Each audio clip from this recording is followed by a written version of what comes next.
There are many organisations already using Insights, and with 7 releases in the last year, new features are rapidly being added. So I'd like to quickly go through an analysis using traffic accidents for fatal accidents across New Zealand for a year of data. And just to make things interesting, later on I'll be adding in additional data that comes from various sources. Analysis starts with the question, though quite often we don't know which question to ask, so we begin to explore the data.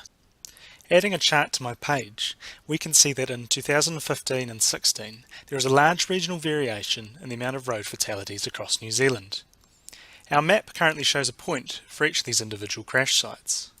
We can see that a few regions stand out already, these being the Waikato, Canterbury and Auckland.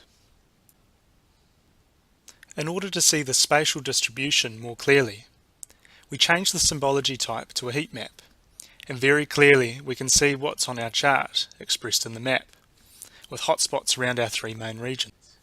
The high number of fatalities in the Waikato is something I'd like to investigate further, so by selecting its row on the bar graph, I can use the smarts of Insights to spatially filter the points on my map. Our next step is to clean and structure the dataset and begin understanding what it can answer. Taking a look in my next page focused on our selected region of the Waikato, I've started looking at various fields within the dataset. Factors such as the weather conditions expressed as a bubble chart, whether the accident occurred during a holiday period or not in a donut chart,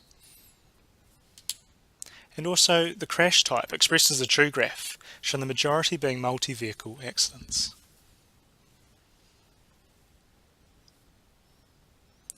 And finally, the speed limit present at the site of the crash is a bar chart, showing an overrepresentation of crashes happening in high-speed areas.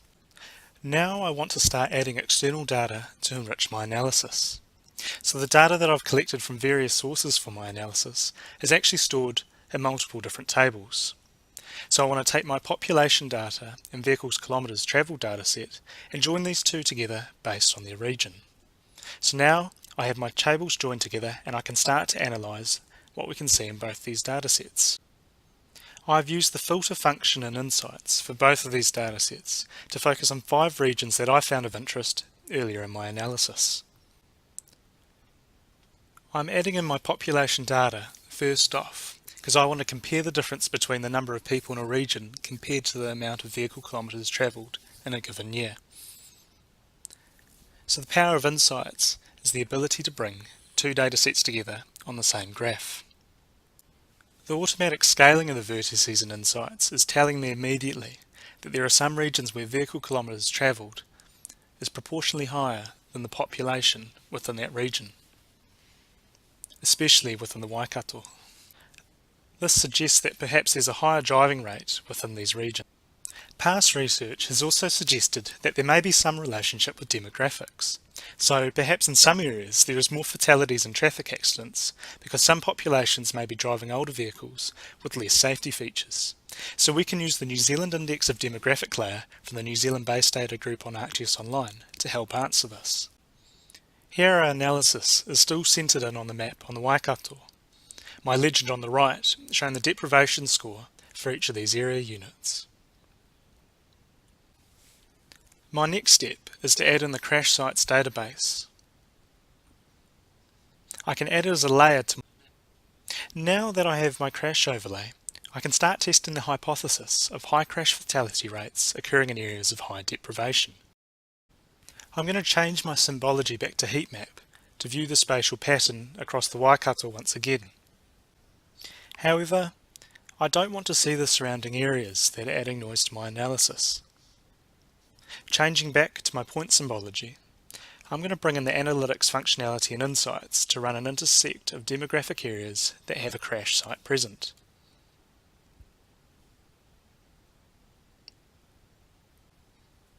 This spatially filters out areas that are not of interest, and by changing the base map toggle to a darker option, I can see these areas more clearly.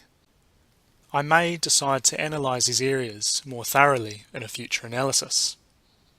So all through this phase of data exploration, I've begun distilling down my data and identifying key stories within it. One of these stories is the speed posted at the site of the crash, which for non-fatal accidents is much lower than those in fatal accidents. Also present is our graph replicated from our earlier page of our workbook. So the beauty of Insights is everything that I'm doing is being recorded, and so across all our pages we have models of our analysis workflow. Sharing of my models publicly is possible with just a few clicks. The sharing of workbooks publicly coming soon in the next release on April 10th.